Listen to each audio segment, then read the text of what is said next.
that's one match out of the way. The first semi-final is Ken Sheldon joins us. Ken, the second semi-final, Sturt and West Adelaide. Without giving too much away at half-time, it's a blockbuster.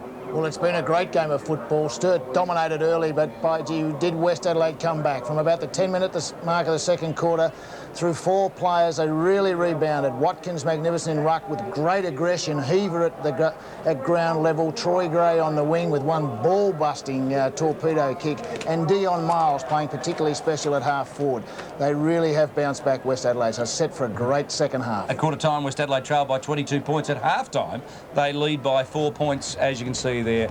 A pretty good effort to kick 5 goals in the second quarter to come back from the dead almost at one stage. Well, on Tuesday night we had the Magarey medal presentation, the centenary medal presentation at the Adelaide Convention Centre. There were 11 retrospective medalists awarded medals on the night, 9 posthumously to the families of those wonderful men. Don Lindner was there in person and Jim Dean were there to pick up their medals in person. Let's pay tribute now to our 11 new medalists.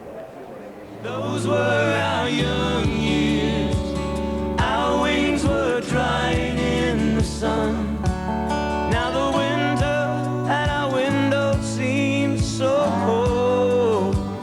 Those were our young years.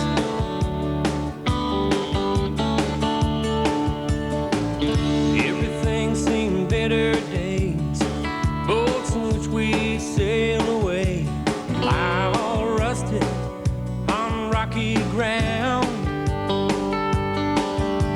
here we sit with a schooner of ale, dreaming of a wind that'll make them sail, taking us far away. Do you remember?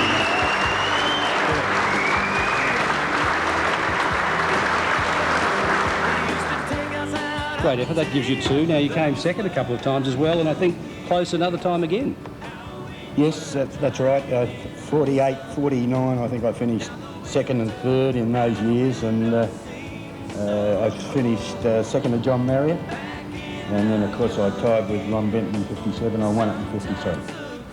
Yeah, it was certainly a great honour to join all those greats, some of whom we saw on the screen a minute ago, and I'm very honoured for both myself and the North Adelaide Football Club that we can finally bring this honour to myself and the club.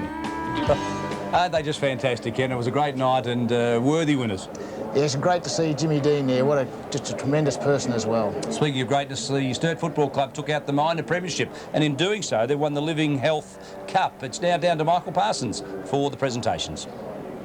On behalf of the Sturt Football Club, it gives me great pleasure to accept the Living Health Cup from the Department of Sport and Recreation. I'd like to thank the member for Hartley, Mr. Joe Scalzi, and on behalf of the Sturt Football Club and the other clubs of the SANFL, I would also like to thank Living Health for their ongoing support of football in South Australia. In particular, I'd like to acknowledge the assistance and the support that the Sturt Football Club have received this year from their sponsors, from their members and their supporters. We're looking forward to a good game this afternoon, and hopefully one that will see the Sturt Football Club go into the grand final and reward that faith and confidence.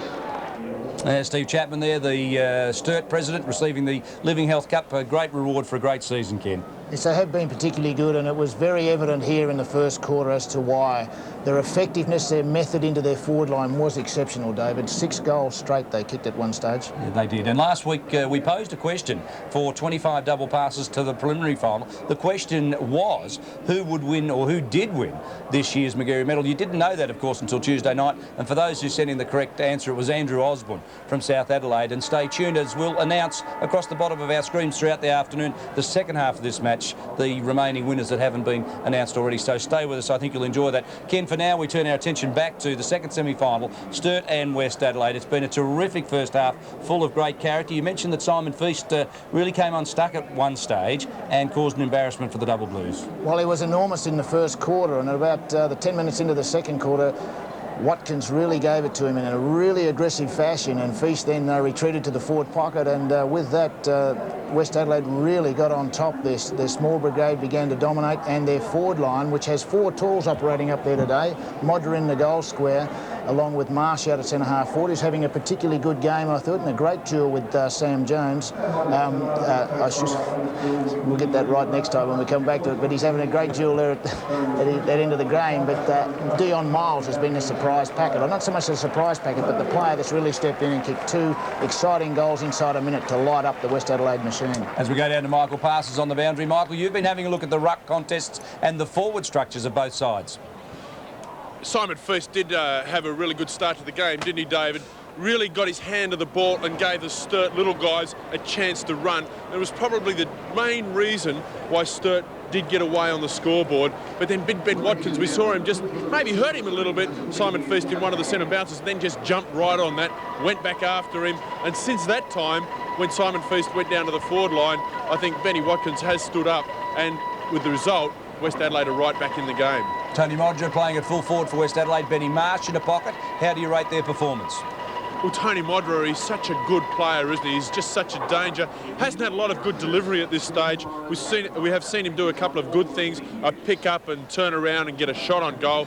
Only had a couple of possessions though, but you would think a player of Tony's quality would work his way back into the game in this second half. Thanks for that, Michael. Ken Sheldon, Julian Burton opened the game pretty well for the Double Blues, but they haven't had much after quarter time. No, Julian Burton playing at full forward, White out at centre-half forward. They have been going particularly well early, but found it a bit tougher in the second half, as in the second quarter, as West Adelaide really did start to dominate from midfield, and their 4 talls in the forward line, as I mentioned, are really starting to take effect. As we go to the half-time scoreboard, it shows that West Adelaide, after trailing by 22 points at quarter time, really got back into the game with 5 goals for in that second quarter to lead, in fact, by 4 points at half-time.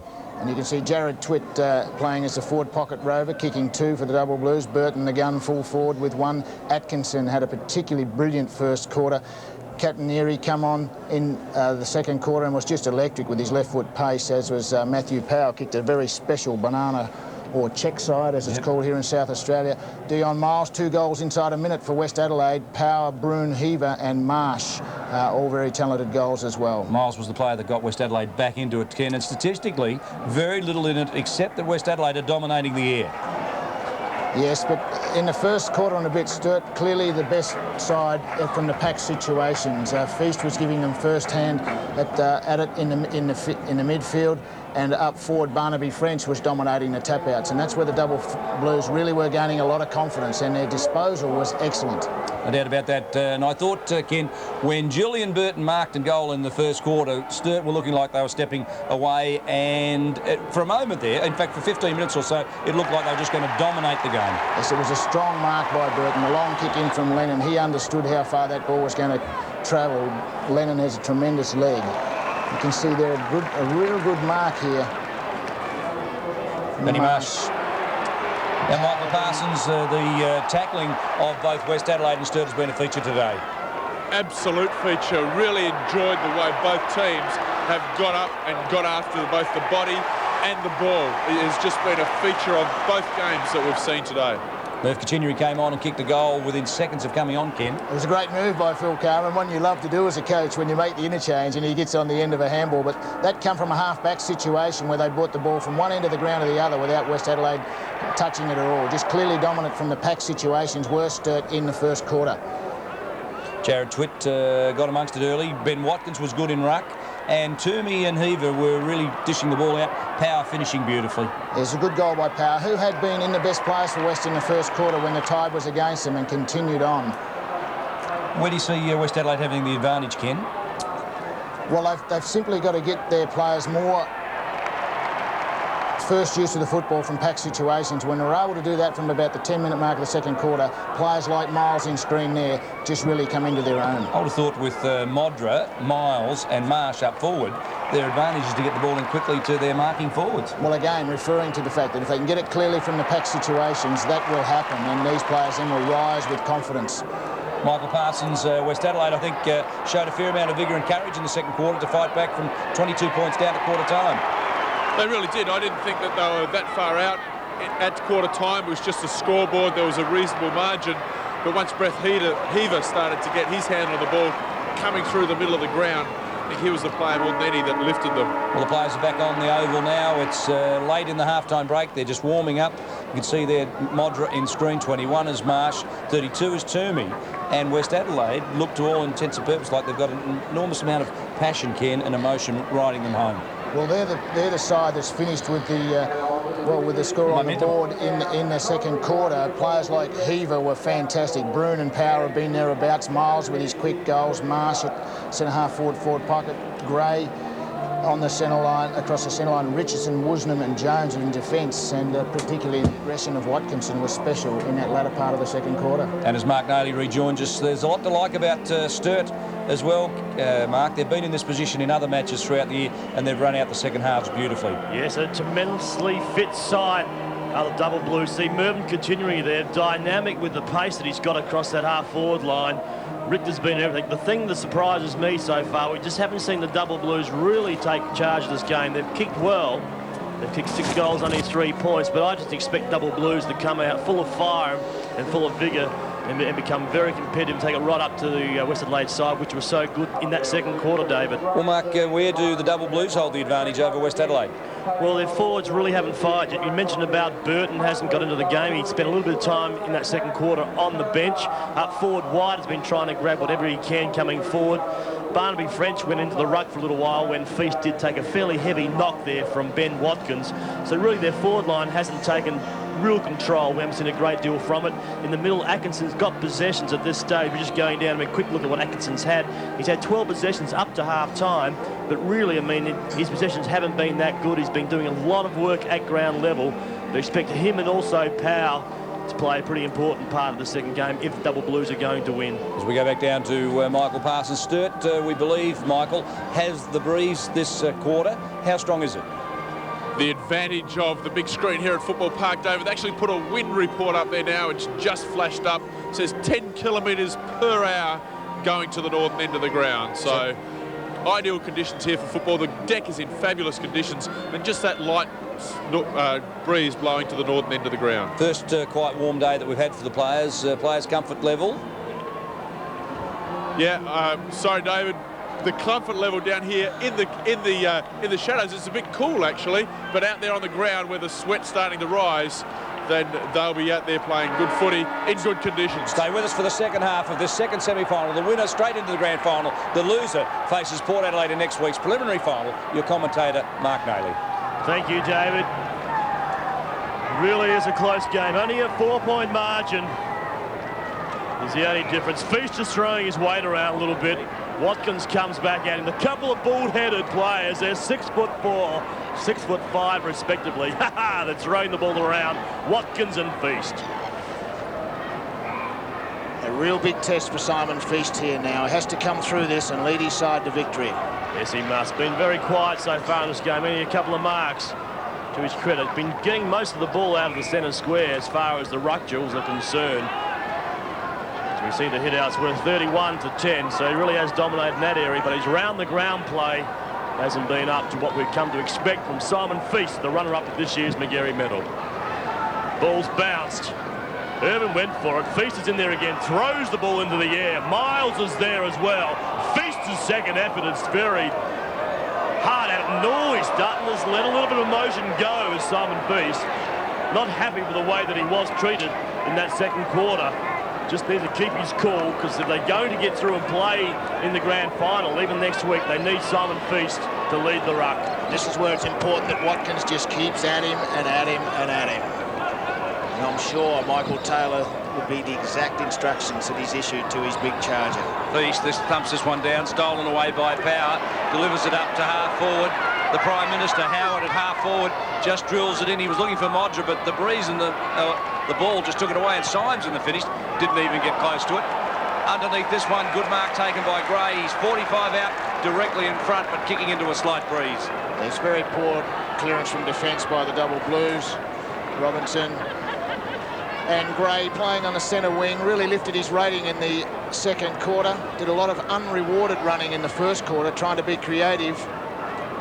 And now has his second opportunity to score. as he kicked a ball burster just prior to half-time, which hit the post. The big torpedo from about 65 out. Now a little closer, a drop punt, but kicking into the teeth of this very light breeze. You'll need to keep it low. He's done that successfully. Oh, that's a good start to the third quarter. That's Gray's first and West Adelaide's 7th. They're 7-7, leading Sturt 6-3. You're seeing all the action live and exclusive to ABC Sport. So good structure by West Adelaide. You can see here Howard kicking the ball in, not quite effectively enough. Cleared here by Sturt. Robinson, it's the old fake, beautiful, but then just kicked it blindly, or not to where he was intending it, obviously. And Gray, who had set up the net, the defensive net, was able to take the easiest of marks. Out to a 10-point margin, the Bloods. The ball's bounced. Feast will take this uncontested, thumps the ball forward. In there is a Premier. Mervyn Muffy Kachinri comes through. Dynamic handball across to Atkinson. Back to the Premier. Premier inside 50. It's a tremendous kick. It's a sausage roll. It's a goal to the Double Blues. And that's a great answer by Sturt. Stung into action by late goals in the second quarter and the opening blitz by West Adelaide. They've responded magnificently, and that's one of the great things about Aussie rules, isn't it? Like that ball, you just never know where it's going to bounce. We've seen 3 pretty average games so far in this SANFL final series. Central gave up without a whimper. So too did Norwood last week, to be fair. But what about this one today? A 4-point ball game in the second semi-final, and the winner straight through to the grand final. A lot at stake. Kennett gets his first. Atkinson, it's Watkins and Feast. Watkins on the rebound, got the tap and the kick forward. Now Howard over the top of it, dragged off the ball by Getty's play on, said the umpire. It's Atkinson going to ground under pressure from Symes. And those two players, there's no love lost at all. Very hard competitors. Been around the scene for a long time. Tremendous players. Feast again and Watkins. They wouldn't want to clash heads. You'd think there'd be sparks flying from the two chrome domes. Feast, cleverly done down the throat of Richter. Through the midfield he goes. Good work, Kennett met it, and Muffy Kachinri streaks away. Gee, I'm sure he'll catch the eye of a few AFL talent scouts today. Sam Jones caught under the ball, couldn't quite get to the contest. Working hard over the top of it, Parker. Now, West Adelaide just need to get some fluency out of defence. I think that's the only thing they've lacked today. Their midfield's been good. Their defence really has just been a little bit wide in the first half. A little static across half-back, but they're doing the right thing there. Got an under pressure, played the percentage to the safety of the boundary. Ball's thrown in to be contested by Barnaby French in front of Parker. At the ground, Godden quite happy to see the ball pushed out over the line. In there also was Broom. Look at that take of Kachinri's there at centre-half forward. Well, he's done that twice so far in the second quarter. Will be thrown in. Again, we'll see Parker and Barnaby French. Barnaby French too tall for Parker. Over to Richter. Richter a screw punt forward.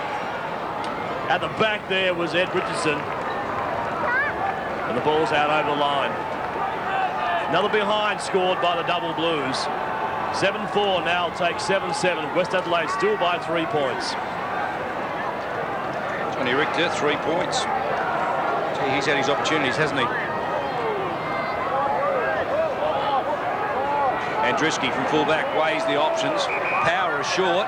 He decides to go long. The target is Watkins.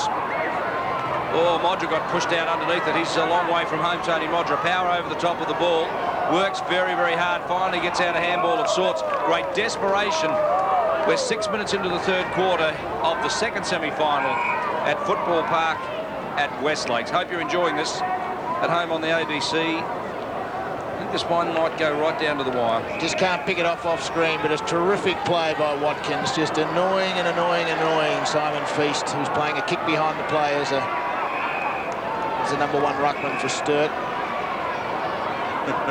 Watkins has 2 jobs to do today. One is to obviously annoy him. The other one is to create a target as West Adelaide come forward and dragging Simon Feast away from the key forwards such as White. Modra contests the ruck duel there. He decided that he can't sit up forward. Marsh has been moved to full forward. Modra having a slight run on the ball, playing across the half-forward line. But Watkins is tagging, would you say, having the role to go with Simon Feast all afternoon. a bad idea, that, Mark, is it, to get Modra running and getting him into the game? Very athletic is Tony Modra. Just needs to find a little bit of confidence. The ball's out wide. Irvin takes it. The Bloods have support there. Twitt takes it. Handballs to Toomey. In there is Atkinson as well. He's pounced upon by Troy Gray. The ball be bounced just outside the 50-metre line for the Double Blues. Coach Bill Carman realising that he has a game on his hand. The West Adelaide still up by 3 points. At the bounce, Barnaby French thumps this one down. Heaver, gang tackled, gets the kick away. Modra picks it up, steadies, looks ahead and delivers it out there as Power. Doing a pretty good job too, this young fellow. He's only 24 years of age. There's nothing of him. He could really be riding at Morphettville. But he's playing a tough game of league footy and doing it pretty well. Symes, well, don't they rely on him to fire up forward? He's a gun player, Symes. When he's playing well, West Adelaide are playing well. Make no mistake about that. Marsh is the target, uses his body, took front position, got into the position, but couldn't complete the mark. It's Soderstrom at the back door who mops up and delivers it wide to Irvin, who's running off a wing. Irvin left leg just chips the ball out, gives Weatherall a chance to run on. He'll be tackled by Broome. Coming out hard as Parker drops the shoulder, takes on Weatherall. Weatherall stood up to the occasion and really did a great job keeping the ball in the area. Yes, tremendous courage by Weatherall. I'm not sure whether it should have been put to him from Irvin. I'm sure if he had that chance again, he might elect to use a different option, perhaps a long left leg that he does possess, but Weatherall really tenacious there and worked hard to keep the ball in the zone.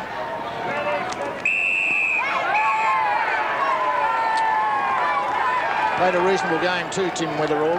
Was very good, red hot in fact, early in the first quarter. 6 kicks and a handball to Weatherall as Toomey gives it off to Heaver around the corner. Gee, I like the way this fellow presents himself. Dean Howard, only 22, runs hard at the ball. This one out in the direction of Modra. He roves it around the corner. He goes. Target was Symes, but he missed him comprehensively. That one out of bounds on the full. Tony Modra with 4 kicks and 2 points in this match, playing for a place in next week's Crows grand final lineup. Malcolm Blight would be forced to play him really if he kicked a swag of goals today, but we're 9.5 minutes into the third quarter and he hasn't got amongst it, Ken. The entry into the forward line hasn't been that flash, particularly in the first quarter from West, and in the second quarter they went right over the top of him with some long kicks from goal and 2 special ones from Miles. Ball at ground level. Power, the little space is there. Good work by the Double Blues through Feast. He'll come out wide. It's Redgold. It's actually Robertson. Again, the Double Blues under a fair bit of pressure. They really are being challenged. Great sport from behind by Godden. Pushes the ball out over the line. You can just sense at the moment that West Adelaide have got forward lines that are marking the ball through Miles and also Symes. With the Double Blues through Barnaby French and also White just haven't been able to take marks. So we go down to Michael Parsons on the boundary line. And just to check the interchange players at the start of the half for West Adelaide, the captain Mellor, McClurky and Chris Chubb sitting on the side for West Adelaide. For Sturt, Lang, Whiteman and Matthew Powell, who is not actually sitting on the bench. He's obviously stood out in the rooms, so there's obviously something not quite right with Matthew Powell. It's about halfway through the second quarter, I think he left the ground, and we haven't seen him since. His replacement was, in fact, continuing. Inside the Sturt offensive line. Godden, Watkins. What a good battle that's been between Watkins and Feast. He's clearly getting on top, Watkins, I think, in general play. Blood rule. Who's going off? You said that's a scratch, it's not blood? Well, now hang on, it's got to be blood. Is that just a scratch? It hasn't broken the skin. That's what Feast was pointing out to the umpire, saying, what am I going off for? Well, what happens there? Now, what does he do? He's going to put a long pair of pants on so you can't see the scratches. Oh, you can see him. He's saying there's nothing there. There's What's no going blood. to happen? They're going to tape him up. Gee, you wouldn't want that to happen in a grand final when it's a point, would you? I mean, the blood rule's fair enough. Marsh presents himself, couldn't complete it. Soderstrom tries to crash through. Marsh's second effort was good in the tackle, and Soderstrom forced to go to the line. Can be pretty hard on a bloke, but you'd much rather, I think, see him trying to get it taped up than whinge about it. Ball's thrown in front of the members' grandstand here, Football Park. Second semi-final. Heaver takes it, then takes Weatherall. Good hands by Atkinson over to Richter. Ball's forward again. White can't get into this game this afternoon. The ball comes out to Gotten. Gotten throws it onto his boot. It's out of bounds on the fall. I think he had Parker short, Ken. He got caught in two minds. Yes, and that can happen, particularly in the pressure of these situations, like it's in the third quarter, the premiership quarter, as they call it, of a second semi-final. Irvin on the long left foot. Burton threads his way through, dispatches the handball, now recovers it. Back in the double play, tries to turn it around the corner. Who's underneath this? Twit. Oh, that ball's floating. He couldn't measure it. Very hard to judge that sort of ball. Burton put it out there, looking for it to curve back around. Just think that wind might be a bit stronger than we thought, kid. White paddles this one down the front door. Atkinson right on the line, tries to bend it back. How's he gone? The goal umpire bends back, arches the back and puts up one finger. A point. I think Brodie knew it was a point. Having a reasonable game, Atkinson. Having a reasonable career. Oh, he's a tremendous player. Won Magarey medal and 3 times runner-up. The umpire certainly liked the way he goes about it. And we'll never say die. We'll just work and work and work. And Driscoll brings the ball back in. Watkins again presents himself. Heaver's taken without the football and will receive the free kick. At the bottom of our screen, winners from last week's competition who won the Magarey medal, and you can see them just going across the bottom of the screen.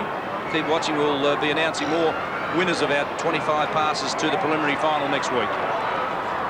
Hooper comes up with it. Woosnam as well. Back to Hooper. The youngster handballs the ball forward. Weatherall's there. Has the ball gone out? I think it has.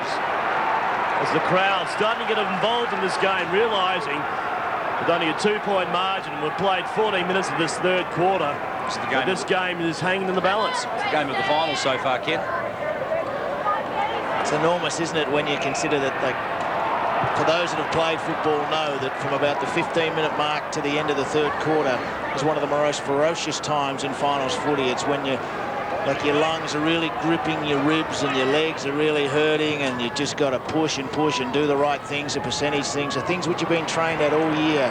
And then that little bit of brilliance at time, of course, is often the difference. Both sides here possess that little bit of brilliance. And we'll just see now which side possesses a real heart and desire to go on with it. And the crowd is getting right behind both sides, so it's a great atmosphere in the cauldron that is Football Park. Simon Feast with that scratch tape. Lang comes off, Feast comes on.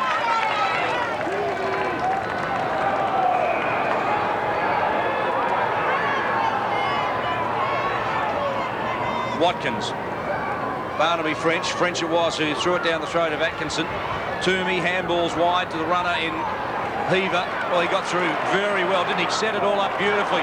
Feeds it off to Miles, who's 30 out and closing, drills it long and low, but offline. A point. It's a good build-up. Heaver at ground level. Dynamic. And with the good hands out to the running Miles, looked balanced, it looked good off the boot. Just going to the left goal post.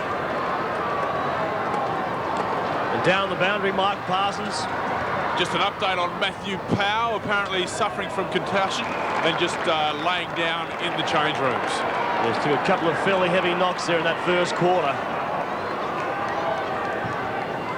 You see the ball's post up forward again. Feast at the back. Beautifully rowed there by Twit. Should receive the free kick for a possible tripping.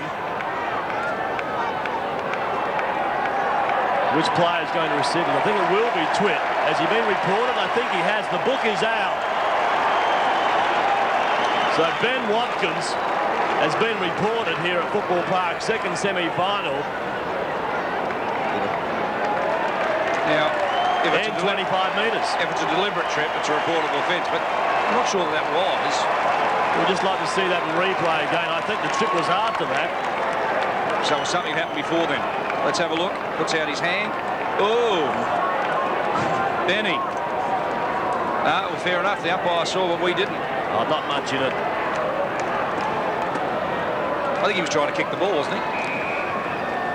Changes have been made again. 45's coming on as we see the goals kicked by Jared Twit. The play coming on is Andrew Whiteman for his first run of the afternoon. That's Twitt's third goal.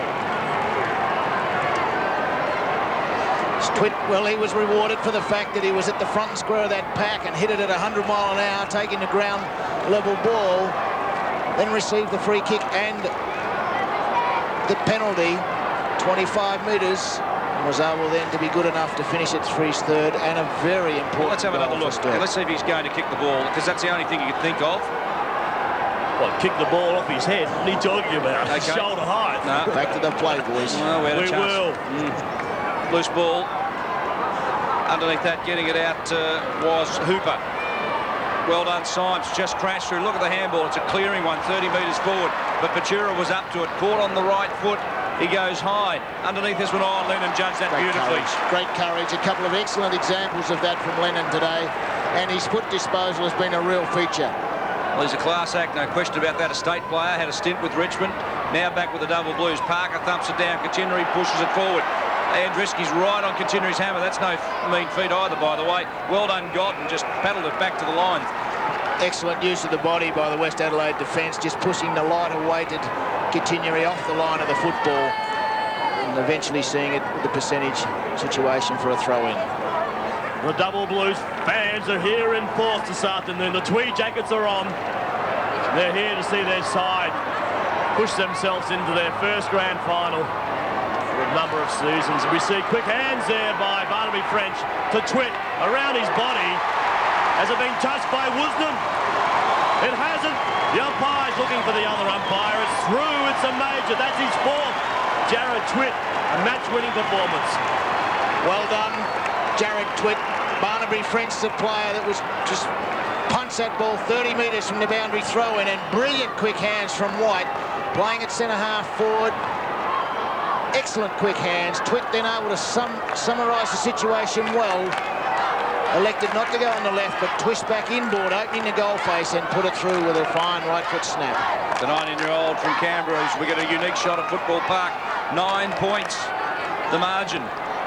The double blues have the momentum, and West Adelaide need to just bring it back. Patura crumbing it beautifully from half-back, a long torpedo towards half-forward. Oh, Barnaby French. What great courage, and didn't White do well to collapse the pack coming at him? Great teamwork, because I think Barnaby was in hospital if White hadn't achieved the impossible. And now from 50 he goes long towards goal, but the kick is wayward off to the right, off hands. It's fallen down to Andriski. Kachinery sets out after him. Muffy tries to steal it away, but Woosnam was beautiful. Just clobbered him and went after the ball. Here comes Burton, never say die. He's the ever-ready man.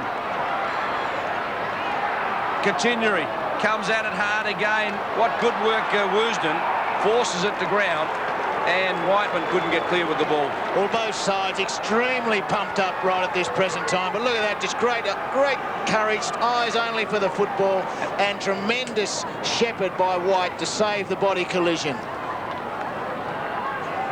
Oh, this has got everything, this game of football this afternoon. These are the best two sides in the competition. Put on their performance, along with the Magpies, are still hanging on in there. Gray chips it up to Miles. Miles takes the mark out front, looks forward for Modra. Where's Big Tony? Wouldn't mind to be hanging on to a million like they're hanging on. Decides to come inside. He finds Howard, the Prime Minister, chips it up for Modra. Does a jump at it. At the back, Modra's still there, tackled beautifully from behind. Well, looks like Whiteman has covered a bit of ground. Threadgold as well, Ken. Oh, Tripping. Grabbed him by the foot, Ken, didn't he? Reportable offence, a deliberate trip. Brownie serious. Robertson had the kick smothered. Gray. Kachinery got him. Gee, he's a busy little rover, Muff Kachinery. Tail and bend, people love the way he goes about his football.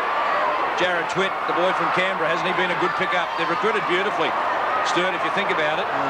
Barnaby French just took his eye off the ball momentarily. Irvin mops up nicely for him, tries to turn it back just inside the line. White! Oh, he's got it. He looked to play on too. And the umpire's called him to play on. He does so. Oh, Twitt sidesteps and straightens up. That gives him 5. What a performance, Jared Twitt. I think Phil Carman might adopt him tonight. And rightly so, but just the way he wrong-footed the opponent was magnificent. A great mark here by White, outnumbered 2-1, but he is a very good aerialist, a very promising player, and put the ball inboard to Twitter, who just wrong-footed all before him, and then opened the goal face up to put his 5th goal through. It's just receiving a little bit of advice from the head trainer here. From only 10-5 now plays West, 7-8. 15-point margin to the boys in the blue jumper. It comes down to Howard. Watkins is in there over the top of Feast once again. And young Weatherall just offers his assistance to his ruckman. As we see Feast, and it doesn't need to give away the free kick, just needs to be able to hold front position. Over the top was Robinson, down to the Premier and Kennett.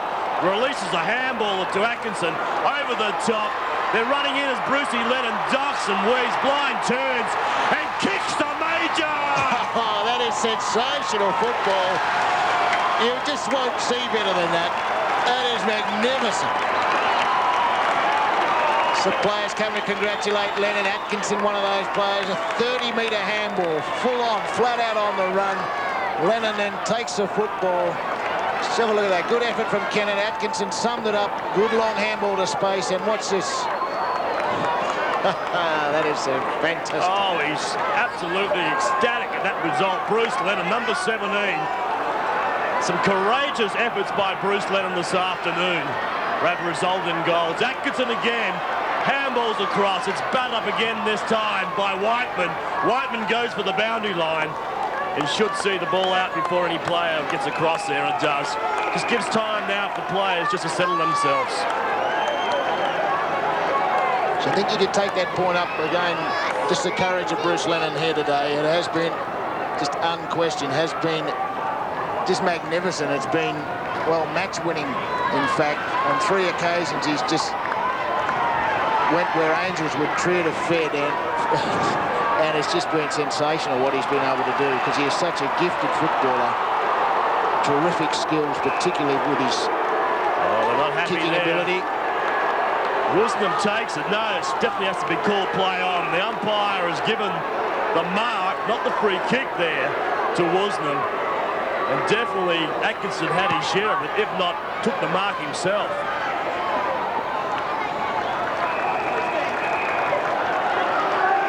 Well, good quarter of football by the Double Blues. They've added 5 goals to West Adelaide's 1. Barnaby French starting to inflict a little bit of control in this game in this 3rd quarter. Comes again, does the big fella around his body. He's brought it back far enough. I don't think he has, Barnaby French. Another behind is scored. French is really starting to show his athleticism and his aggression. About the 5-minute mark of this 3rd quarter, I think, really started to exert some influence on the game with strong ruck clearances, and there's some terrific strong play bursting through the packs. West Adelaide trail by 22 points at quarter time. They're now down by 22 points. They will come home with the breeze, and it will need to be some of their best football to piggyback the Double Blues. Toomey around the corner. Feast slides into that one and marks it. The big fella will just hold up a little bit of the pressure. 5 kicks, 6 marks. Big fly Jones from behind. In doing so, he's given away a free kick, said the umpire.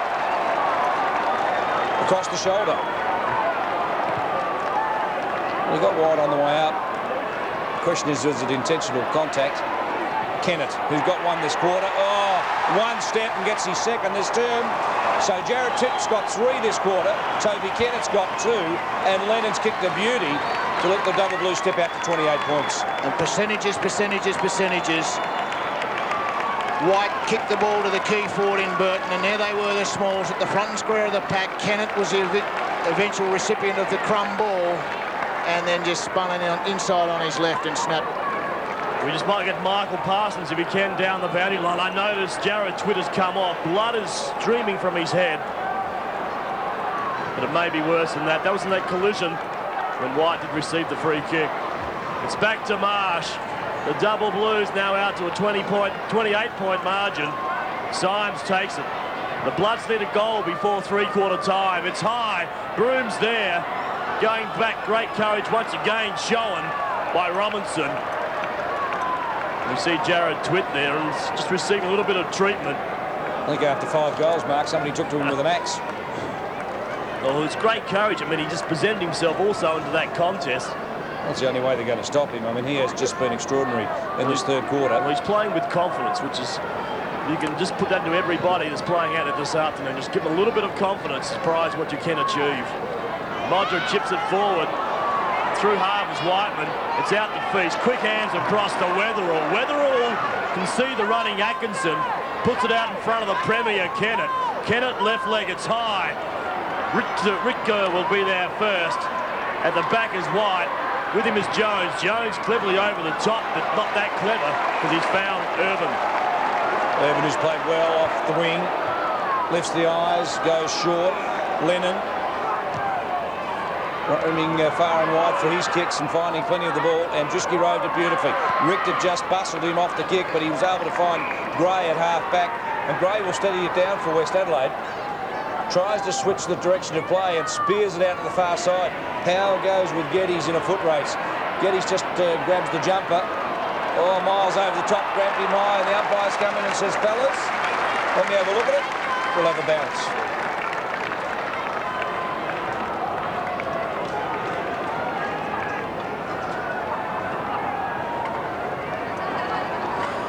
Just wait now for the umpire to put the ball down. Barnaby French takes it, uncontested, knocks the ball his way.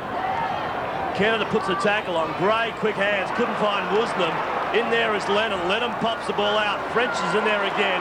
But Premier inside 50. Just tackled as he was kicked, or tried to kick it. He's growing in stature as this game progresses, is Kennett, getting more and more of the football.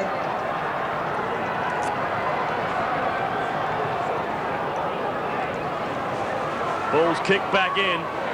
Feast nearly takes the mark. It's called play on. Up to Powell. Powell takes a good mark under a fair bit of pressure. Gets to his feet, running. Does Powell. Takes one bounce, looks for the second, looks for Modra up forward. Modra's out in front. What can he do this time? Good assistance there to Threadgold. And the double Blues now have the numbers. If the ball will stay in, will get there first. It doesn't. The interchange gate takes the ball out over the line, will be thrown right in front of the member stand here. We've played 30 minutes into this third quarter, and still the double Blues hang on to a 28-point margin. As the throw-in comes back in, Feast and Marsh go hard at it. Weatherall roving the loose crumb on the left boot towards White. Jones has done a very good job today on White, Ken. Yes, it's been a good duel. Both players have had a good influence for their sides. But I think Jones, you'd have to give the points at this stage. Well, no doubt they're dyed in the wool, West Adelaide fans. Barnaby French feeds it off to Atkinson, 30 out, sprays the kick. It's across the face of goal. Burton underneath it, Ed Richardson holding him at this stage to just the one goal as Burton goes after it again. Paddles it back, Richter shoots for goal, it's coming around. Oh, the Sturt folks will like it. What a big snap from Richter, and he likes it, the veteran. Right through the middle for his first. They're the highlights that often come to the fore in such tight situations. We've seen an exceptional Bruce Lennon goal, a Jared Twitt goal, and now that one from Richter. Tight on the boundary, a long way out for a snapshot, but skilled enough in the late minutes of the third quarter to put it through. 34-point margin. The double Blues, a match-winning quarter. They've taken it right up to West Adelaide. The bounce. Marsh has been moved onto the ball in the ruck. Atkinson finding possession, chips the ball up, looking for Burton. Continuing is in there as well. Coming out will be White. He's a left footer. Turns on his right. Couldn't get the handball out. He's still in there, big fella in White. Ground level there also was Barnaby French and Johnny Richter, who just kicked that miraculous goal from the boundary line.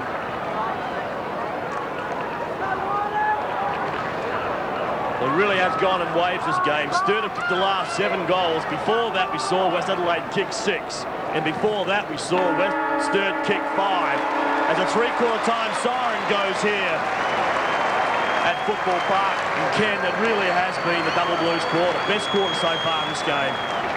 An exciting quarter of football. 6 goals Sturt kicked in the first, 5 West Adelaide answered with it in the second, and now 7 Sturt in this third quarter.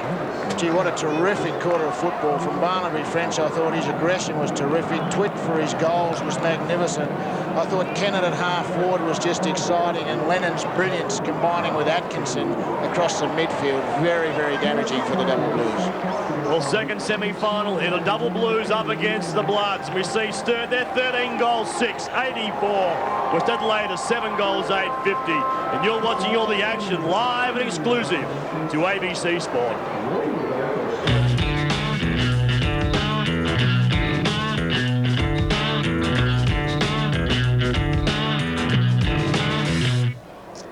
Well, what a quarter the third quarter was for the Double Blues in this, the second semi-final, live from Football Park. Hope you're enjoying it at home. On Tuesday night, we've already mentioned there were 11 retrospective Magarey medalists, but there were also some junior medalists that were honoured on the night. In the under-17s, the award went to Dane Rolfe from Norwood, who won the under-17 McCallum medal. The under-19s Tompkins medal was won by Matthew Krieg from Central District, and the reserves Magarey medal was won by Jason King from North Adelaide for the second time.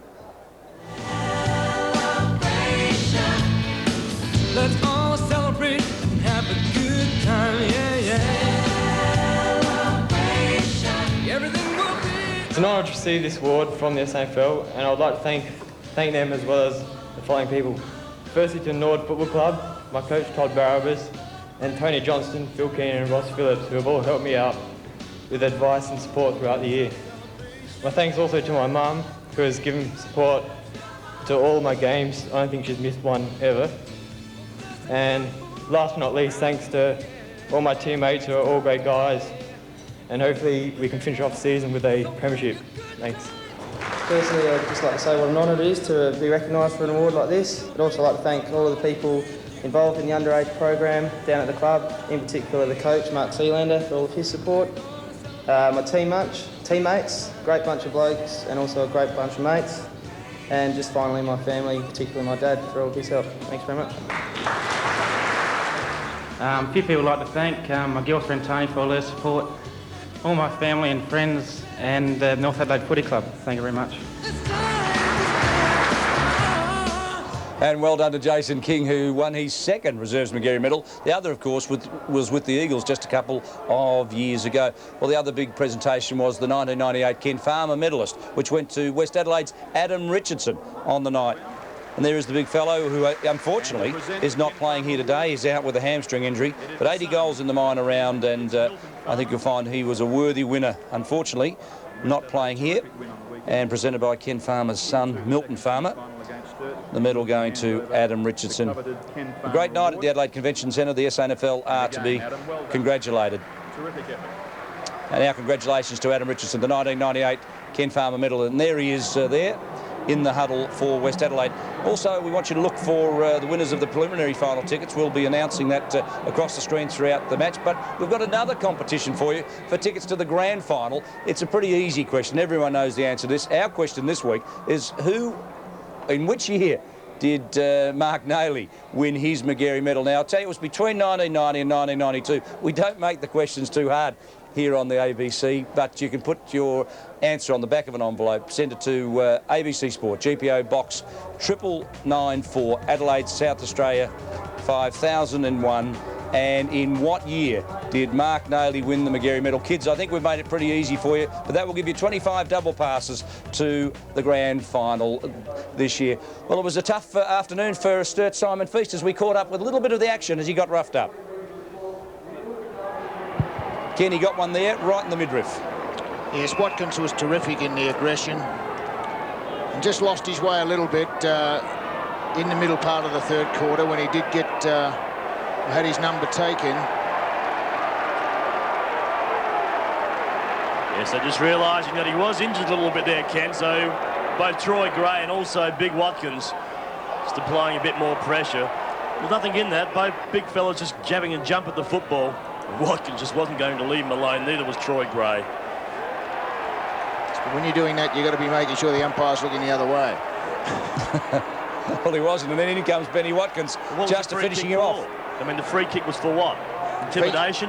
Well, unduly rough play is what the umpire had considered, fellas. But I think West Adelaide thought that they could rough up Simon Feast and just put him off his game. And to some extent, there's been a little bit of truth in that. But I think he's still done his job in the ruck. As we go down to Michael Parsons, Michael Taylor, the West Adelaide coach, Michael, I guess, is still thinking he can win this game.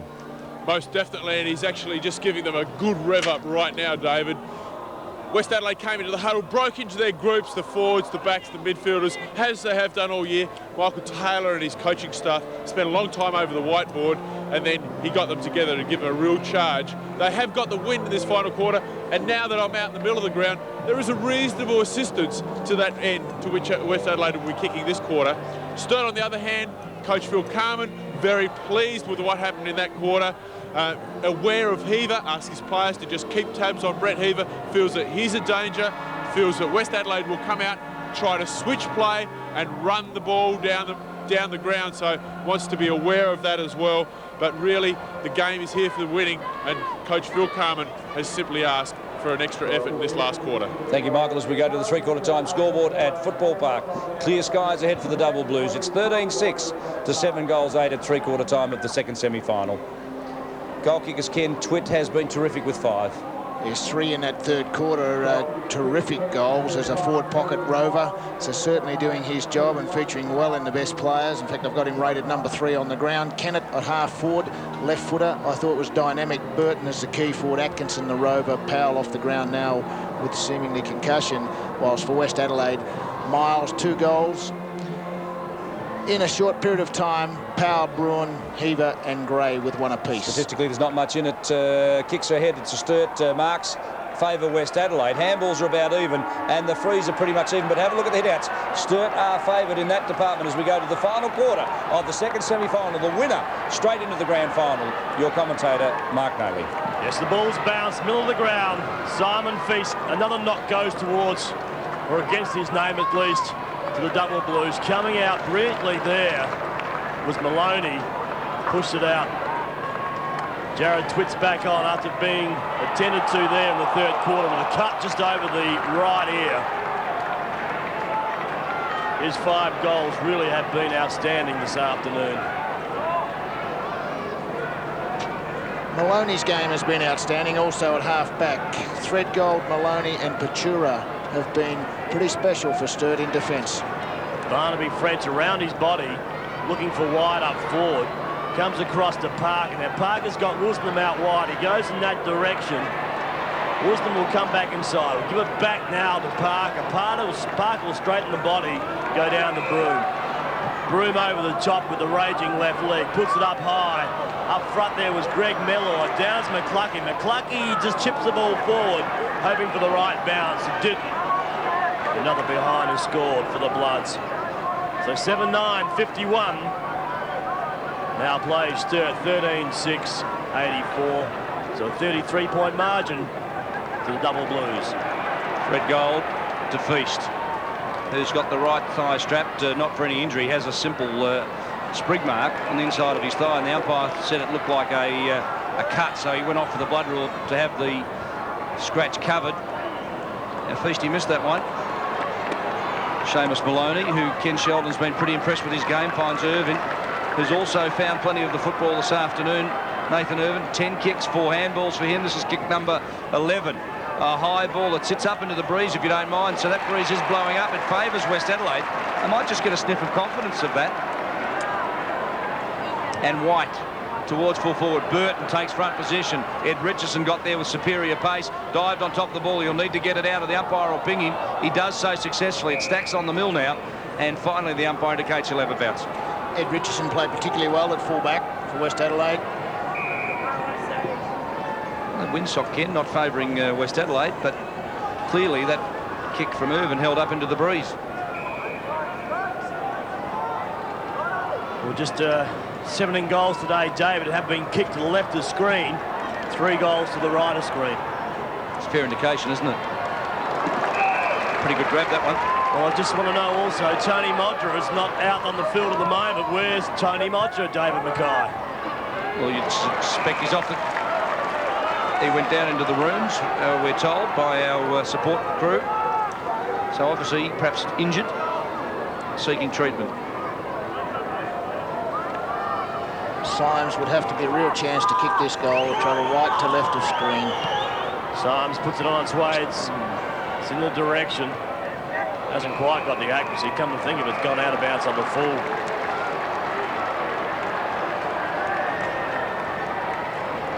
Weatherall brings it back in. Continuary's been very good in that third quarter. Just slows things down a little bit. Goes towards Gray. Going back hard was Marsh. Powell's in there as well. Marsh over the top. Atkinson, absolutely sensational. He is something special, Brodie Atkinson, to get that ball out from that contest. Barnaby French over the top of the ball. So is Woosnam. Hands the ball across to Toomey. Toomey kicks it up. And Maloney takes it. Big third quarter when you look at that scoreboard, isn't it? Sturt were able to put in, coming from behind, a few points down, and really turned it around. Irvin marks at half forward for the Double Blues. We're 4 minutes into the final quarter. Sturt at 13-6, West Adelaide a 7-9. There's time for West Adelaide to get up if they're good enough. Patura goes towards Burton at full forward, got his hands to the ball, recovers beautifully. Handballs it out, it's Weatherall snapping. Oh, he likes it too. Now, was that a handstand? Because I think he might qualify for a radio prize, wouldn't he? If it was, or did he just fall over? Timmy Weatherall, I think, might have lost his footing there in the elation of a great goal. Burton was good enough and composed enough to be able to put it in front of him, but Weatherall had run to the front of the pack with loud voice, was yapping. You could see his lips moving, obviously talking to Burton, letting him know where he was, and was rewarded with a good hands and then an excellent snap. Back in the middle of the ground, 90 plays 51. The knockdown again by Feast. Bruin should take this. He does, but Feast has great effort to bring Bruin to ground, not allowing him to release the handball. It's good from Feast. He's given his players first use of the footy for most of the day when he's been in the rucking contests. When he's been out of it for a little bit, Barnaby French has come to the fore. Burn again. Woosnam's in there. And Drisky, Double Blues, just that week's rest. He's just starting to run this game out beautifully. West Adelaide, a very hard contest against Norwood. Maybe taking his toll.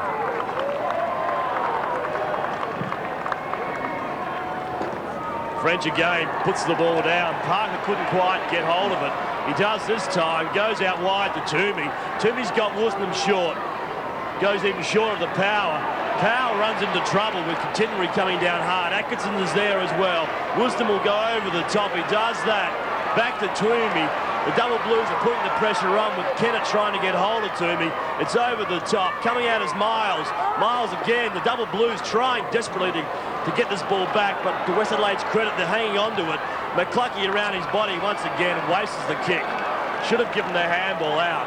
It's both David Mackay and Ken Sheldon not indicate the handball should have been there. It is demanded at this level. I was going to say, not should have had to. Jared Twitt just coming off the ground. Probably for an indiscretion, just made it half forward. He was doing the second thing before he actually had the football. So good coaching by Phil Carman and a real benefit to Jared Twitt when he explains it properly. You must have the footy in your hands before you make your movement. I think that's a fair call. Phil Carman knows that if it's Port Adelaide in the grand final, you can't have a half attempt at a football. You've got to take it and keep going through the ball. I think that's just what he's explaining. 5 goals to Jared Twitt is a fine effort. Yes, he was just trying to duck around the West Adelaide opponent before he actually had the footy, so he'll learn from that, the youngster. An excellent game here today, though. Oh, yeah, great game. Feast thumps it down. Atkinson slick off to Richter. A high bomb. They like this ball coming into their forward line. White and Symes. Off hands, it was Woosden at the back, forced to go way on the right. Delivers it short. In the direction of Gray. Well, he hasn't been their worst player either, Gray. Exploded in the second quarter. Marsh having a run on the ball. You just wonder whether or not Marsh and Watkins wouldn't have been a better attack, just continuously pounding away at Feast Would have been difficult for the double blues to man up, and I think that's the way Brett Chalmers and Danny Jakes will play them if they get to the grand final. Power, clever, squares up but misses. It's an unfortunate miss there for Power. He's presented himself well today, being in his side's better players. Had an excellent first quarter when it was all going against the Bloods, and kicked an excellent goal from a similar situation, I think, in the second quarter. But not able to do so there. Threadgold's got two options. He goes to Lennon this time. So Brucey Lennon just goes back. Got Feast moving across. That's the target that he'll go for. Marsh cleverly takes his line and gets in front. Atkinson again. I just love watching Brodie Atkinson play. Releases the ball to Continuary. Continuary could run to the goal square. Shares it across to the Premier. Back to Continuary. Will he go for Richter? No, fella. Go to goals. He does. Left leg. Puts it high. Richardson's back there and takes the mark. I think he just run out of legs, did Merton Continuary. Andruski to Worsden. Andruski 7, kicks 3 handballs. Worsden 8 and 6. Worked hard in the defensive zone for West Adelaide. Now it's Toomey. 22 possessions for him, but he picks out Feast, who got underneath that ball, couldn't complete it. Geddes goes to ground with the ball. Coming in over the top of him was the blonde-haired Chris Chubb in only his 4th game, and Howard at the bottom of the pack for West Adelaide. We played just on 9.5 minutes of the final quarter, live from Football Park. Hope you're enjoying it. If you're a double blue fan, I think you'll love the action. West Adelaide will front next week against Port Adelaide in the preliminary final. The loser is finished. The winner gets a crack at Sturt in the grand final. Heaver inboard. Broon 50 out and closes, but he's offline again. Well, they've had their chances, West Adelaide. They're just peppering the goals, but they keep missing. And they've missed right from the outset of the game. Their inaccuracy at the goal face has really let them down. Well, 19 scoring shots, West Adelaide, 20 Sturt, and yet there's a 46-point margin. The double blues did kick, I think, 36. 5 or 6 straight in the first quarter. 36 margin. Similar amount of forward entries there were, but just inaccurate in front of goals. McClucking the long sleeve jumper, puts it back to the top of the square. Going back with the fly of the ball is Mark Patura. The glove one, Mark Patura. 8 kicks, yet to have a handball this afternoon. Why would you bother when you kick it like he does? Prodigious kicker of the football is Mark Patura. Once again, he puts it on its way. Good 55, 60 metres. Up there was Barnaby French or Seamus Maloney. Couldn't take it. Good use of the body by Symes. Symes checks side. Tight on the boundary. Very, very tight. Hits the behind post. The ball will be kicked back in.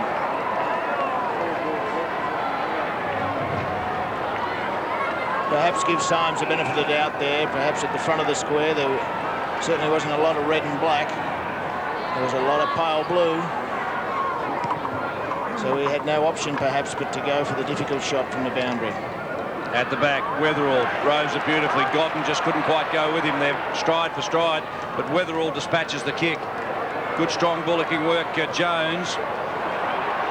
Now Irvin, Andriski. 7 is Parker. And 45 is Andrew Whiteman, working hard for the double blues. He's been impressive in the things he's had to do.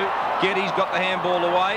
This is Chubb over the top, relieving a little bit of pressure to Andriski, who squeezes it short in the direction of Matty Broon, who's been quite brilliant the last few weeks. Found plenty of the ball. Possession number 15 for him this afternoon.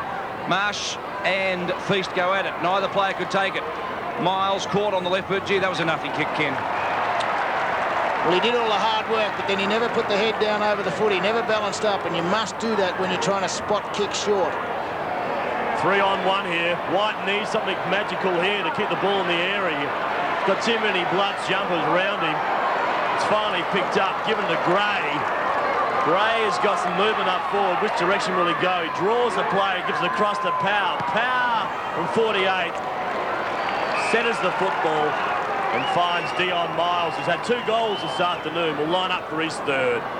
It's good vision by Power to bring that ball inboard left to Miles, who had worked from his indiscretion earlier out on centre wing and worked hard to the goal face. And was rewarded as his team held possession down the members' wing. Dion Miles kicked both his goal in the second quarter. Lines up for his third. It's on its way. I think that one's home. It is. So the Bloods loose now move on to 8 goals. They're 8-12. 60 points. They still trail the Double Blues. 14 goals, 690. Been a pretty good performance from Miles. One of 4 tools operating in the West Adelaide forward line for the majority of the day has been Symes, Marsh, Modra and Miles, the dominant player there with 3 goals. Sturt have not beat West Adelaide in a final for 83 years. That's got to be some long-standing record picked out by Ian Mogridge. That's an unbelievable record, but they're going to beat that hoodoo today. Playing fine football. They'll have the rest next week. And there are the winners at the bottom of our screen for next week's preliminary final. Dean Howard won one from Salisbury Downs. I wonder whether that's our Dean, who's playing for West Adelaide. I think he gets a ticket anyway, doesn't he? Irvin. Weatherall. Well, the Double Blues look good. The only question will be whether they can maintain their fitness for 4 weeks. They didn't play last week. They get 1 game today, and then they've got to front up in a grand final. You'd hope that they have a hard belt out at match practice next Saturday and really get some miles under their legs, because they've been very, very impressive today. Well, they opened the game in blistering form, David. They just were fantastic. That is a question mark, though, Ken, isn't it? 2 games in 4 weeks, whether they can maintain the fitness level required to win a grand final. Yes, no doubt, but there's probably, well, no proven way which is the best way to get to a grand final. I think the main thing is that you get there. Fair enough. Richter's around his body. It's up high. Another behind is registered. It looks like the stage that the Double Blues will go on to the grand final. West Adelaide next week against Port Adelaide, who won the first semi-final here. They played twice this year. The last outing, we saw West Adelaide beat Port. A good game that was. Well, they were playing on a little bit of emotion.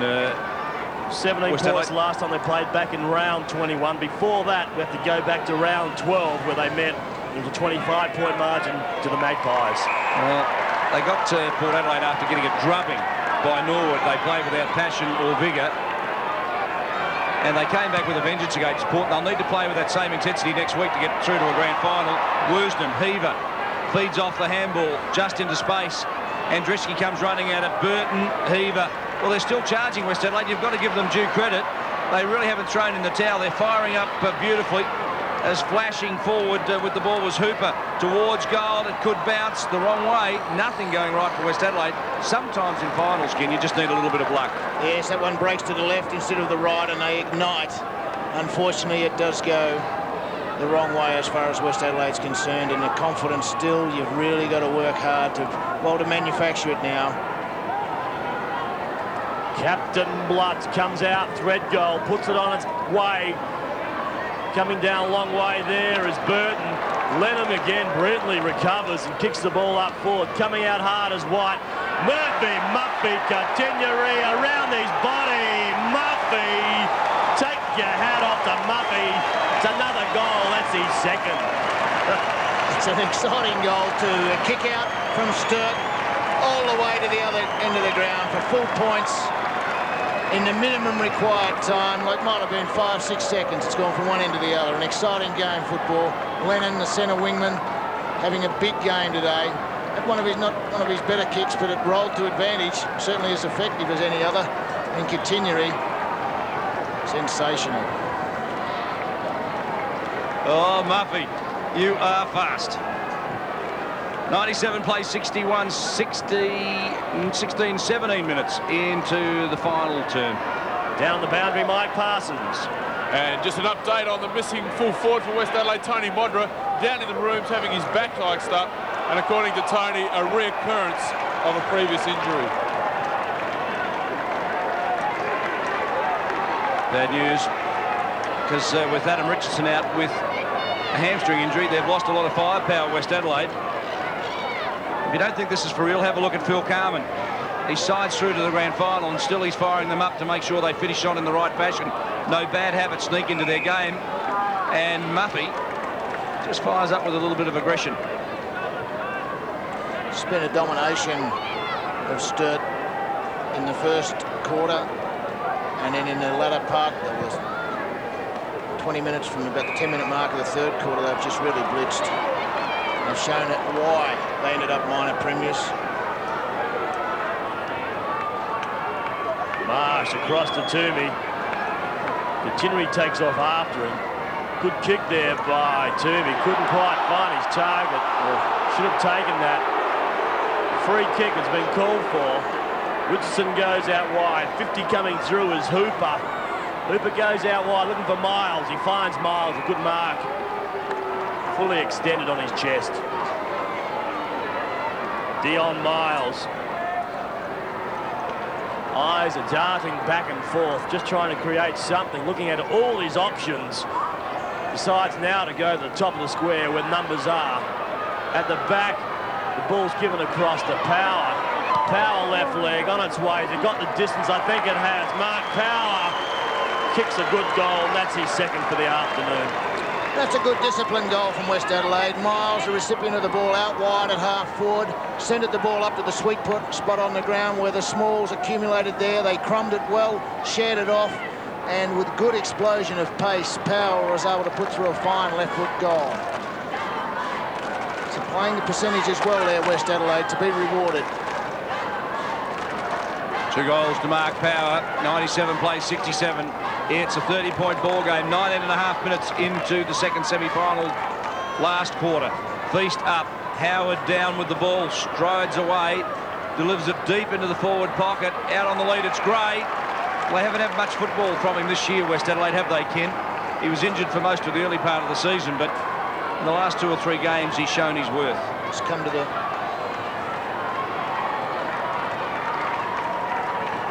Been impressed with Howard's game also for West Adelaide. The pieces that he's displayed today have been very, very good. Troy Gray, you would have to think, is more than a better than even chance of kicking this goal from this distance. It's a prodigious kick on the left leg. Troy Gray, 1 goal 2 this afternoon in this match so far. Left footer, so the angle won't daunt him, and the accuracy is good. But he knows there's a lot more work to do. You can just see the resignation on his face. Knows there's a job next week against Port Adelaide, and you can just almost measure it in his eyes.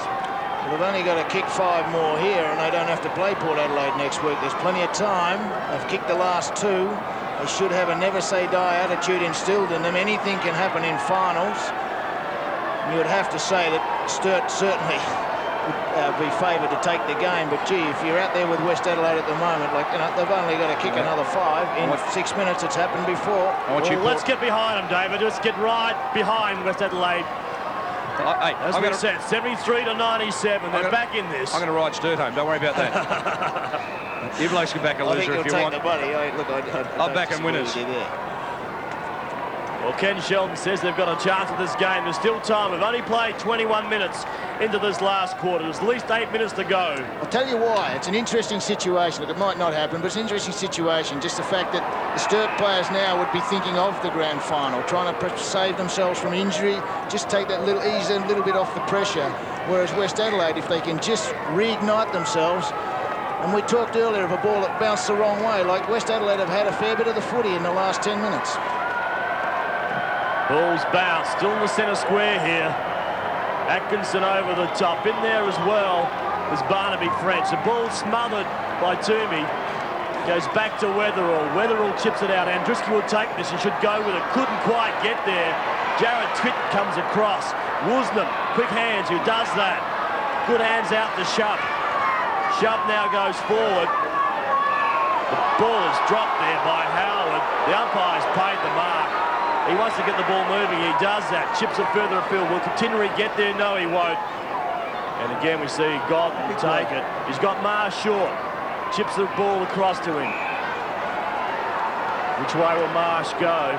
He needs to get the ball moving. He just can't sit back and wait for something to happen. Troy Gray gives a good lead. Get the ball in, Marsh, is the advice from his supporters. Now he drives the ball 75 metres. Does Marsh. And a very tired Gray sockets the ball out over the line.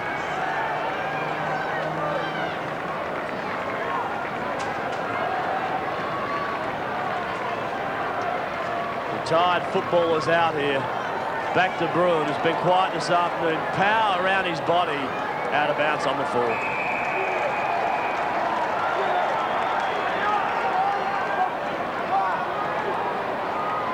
Just having a stretch there is Dion Miles standing the mark. He's talking to his trainer.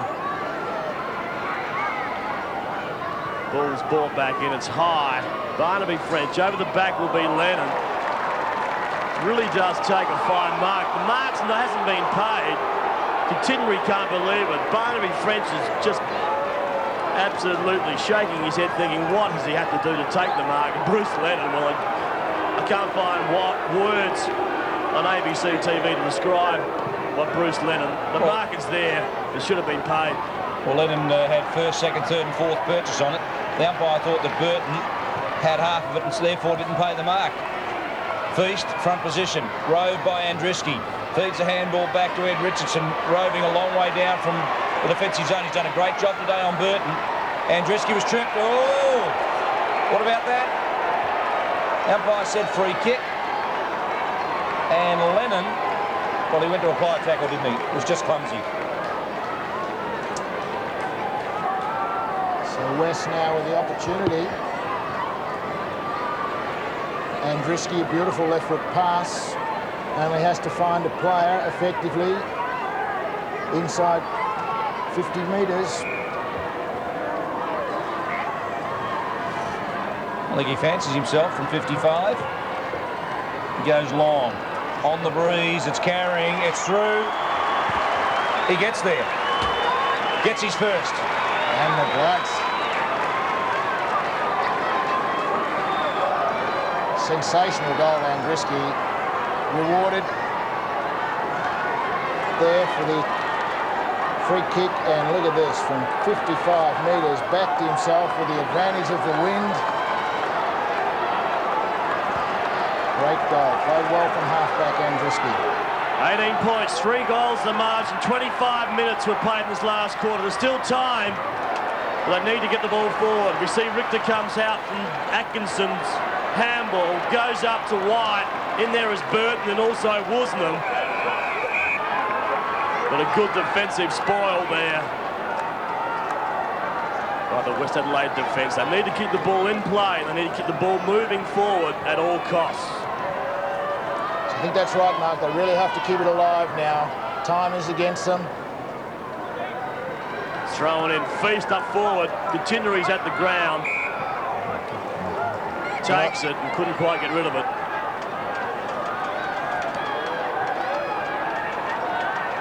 So the dying moments of this game. The Double Blues know at this stage that they'll go straight through to the 1998 grand final. What a great result for them.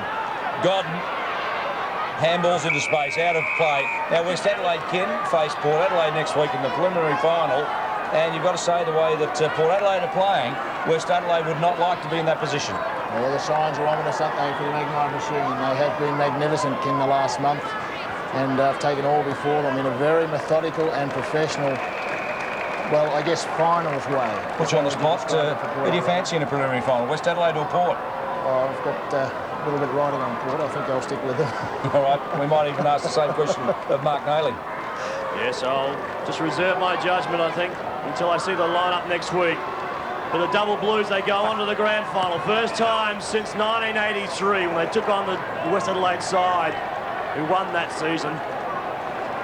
There's been a few drinks being consumed between then and 1983. The Double Blues have spent their time in the doldrums. I think it was 8 seasons that they finished wooden spooners. Phil Carman has taken over in his 3rd season, has come out and produced a side capable of playing in a grand final in the SANFL. To his credit, we have to go into this game as favourites. 45 is coming in as Whiteman. Decides to go to the top of the square. Good discipline there by Whiteman. Coming out as Burton across the twin. He can't kick another goal. He can't. Over to Irvin, around his body, it's high. Just needs to be taken by Feast. It's not. Godden's there as well. Taken by Continuary.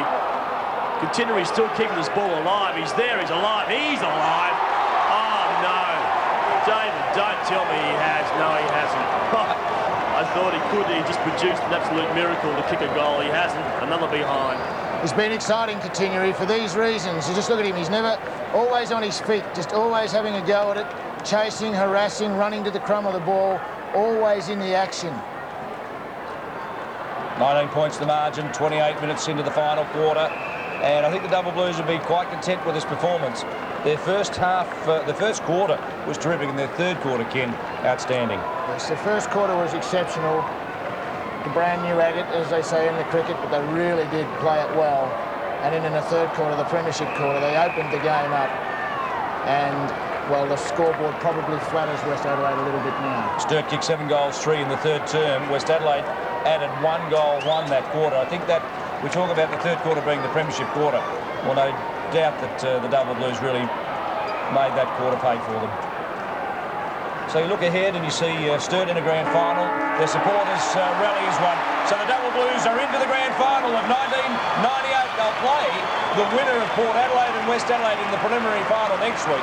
The Double Blues enjoy a week off before the grand final. They get time to prepare. Their supporters rejoice. Simon Feast relieved, Brodie Atkinson relieved. The job's partly done. They're into the grand final, but they haven't won it yet. So true, but they've had magnificent performances today. Brodie Atkinson, terrific as a centre man, was just sensational, in and under and sharing it out to all his running players. Bruce Lennon was magnificent from centre wing, as was Nathan Irvin, particularly in the third quarter on the other wing. But Jared Twick, 5 goals, was fantastic as a rover come forward, as was Continuary when he came on the ground to replace the injured Matthew Powell. Fred Gold, Maloney and Protura, magnificent. As we go down to Michael Parsons and Phil Carman. Yes, and with me, the victorious coach of the Sturt Football Club and son, Reece. Phil, congratulations. Thanks very much, Michael. It was a fantastic performance today. Sturt's first grand final since '83. You must be very pleased with your team. Well, I think so. Obviously, it hasn't sunk in yet, but we were pretty good in the first quarter. Died away that second one, but came home pretty well, and it was really our concern. Even though having the week off, you supposedly have to be fresh. It's still difficult, but nice to be there, I think. It was a great quality game, particularly in that first half. A lot of aggression at the body and the ball. Very pleasing from your point of view again. Well, obviously, we pride ourselves on that, and to play finals footy, or to win finals footy, you have to be like that, and that's a credit to these blokes. They've worked that bloody hard, so we've got a huge game in 2 weeks' time, and they'll be really pumped and looking forward to it. And who do you pick as your opponent come 2 weeks' time? Any selection yet? We'll let them sort it out. We don't really mind. We're there. And we'll enjoy watching that game as well. Phil, congratulations again. Thank you, Phil Carman. Thank you, Michael Parsons. What a great comment, Ken Sheldon, as we go to the final scoreboard. Sturt, 5 goals, 1 in the first quarter, set it up there and then, you would have thought, but West Adelaide were quite magnificent. They kicked 5 goals, 4 in the second quarter to be 4 points up at half-time, but throughout the third quarter, I think that's where the Double Blues really won the game. No doubt, the premiership quarter, most of the goals were kicked to that end of the ground. Jared Twick with 5 for Sturt. Kennett off a half-forward flank was exciting, as was Continuary with 2, and Weatherald and Powell. While for West Adelaide, half-forward flanker Dion Miles had a particularly good game and a great duel, I thought.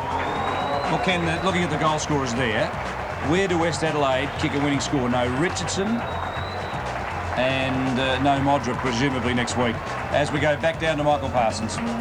Thanks, and with me now, the captain and a very happy captain of the Sturt Football Club, Chris. Chris, congratulations. Thanks, Mike. Yeah, terrific. Where do you think you won it today? I think we're a little bit up and down, but I think the midfield sort of set the scene sort of in patches, but a little bit patchy, but I think that's probably where it set it. And a week off, and you've just made a comment. You think you can be a little bit better than that? Whereabouts? Yeah, I think we didn't play a fully consistent game, so I think we can improve on that and play a full 4 quarters. I'm sure we can play a little bit better than that. And it must be a great feeling to be captain of the club, first grand final since '83. Anything special planned for this evening? No, I think we'll just take it quiet. It's been 15 years, so we're just focused now on a bit of a break and freshen up and make sure we're ready to hit it hard next week. Chris, congratulations again. A fantastic effort today. Thanks a lot, Mike. Hey, thank you, Michael. As we go back to the stats, Ken, looking through them, the kicks were pretty level. West Adelaide were good in the air, but you just think the hit-outs and the use of the ball gave Sturt the advantage. Oh, Simon Feast and Barnaby French were terrific, giving first-hand opportunities to Brodie Atkinson was magnificent with 26 possessions, 16 of those quick hands from in and under situations. Richter was terrific also with 21.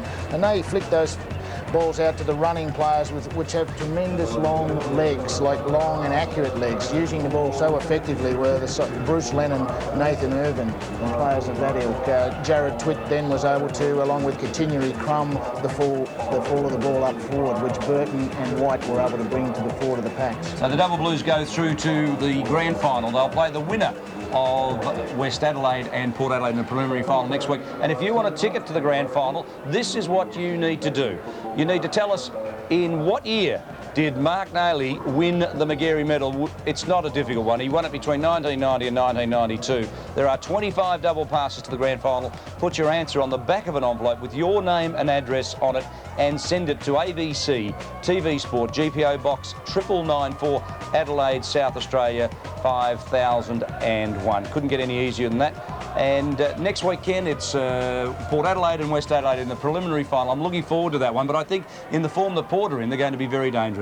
Well, no doubt about that, and they really have come together at the right time of the year, the Magpie machine. They've got a good blend, I think, of experience right down the spine, and they've got some tremendous youth, like some young legs full of aggression, such as Hahn and these type of players that are just really exciting me at the moment. Of course, they're also touched with a brilliant dash of pace with the likes of Simon Tregenza and Peter Burgoyne. Binky kicked 7 today for Port Adelaide. 4 last week. And 4 last week. He's in good form. But Scotty Hodges, I think, even though he only kicked 3 today, looked to be the Scotty Hodges of old. He chased out of defence, he was very aggressive and attacked the ball, and I think that's an ominous sign for next week. And I think also there's that feeling down at Port Adelaide that, you know, if they can come from where they have and win a premiership, it will be a tremendous achievement. And I thought Stephen Williams coached particularly well today. And as we talked about, Hodges has only played very, very little footy in the last 6 weeks, but just did show some signs today. I thought the other big news, of course, we can't go without mentioning it, the Adelaide Crows in the next week's AFL Grand Final against North Melbourne.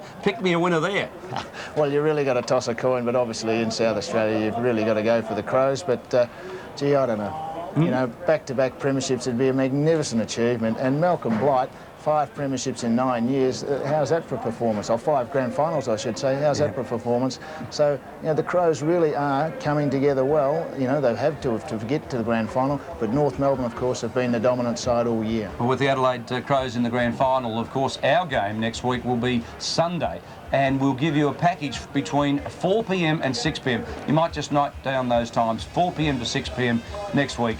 It's West Adelaide and Port Adelaide in the grand final. We wish the Crows all the best against North Melbourne. I think we'll all be there in Melbourne. If not in spirit, in body, we'll be there in spirit. Hope you enjoyed today's clash. Join us next Sunday, 4 till 6, when we bring you West Adelaide and Port Adelaide, one of them going through to meet Sturt in the grand final. Bye for now.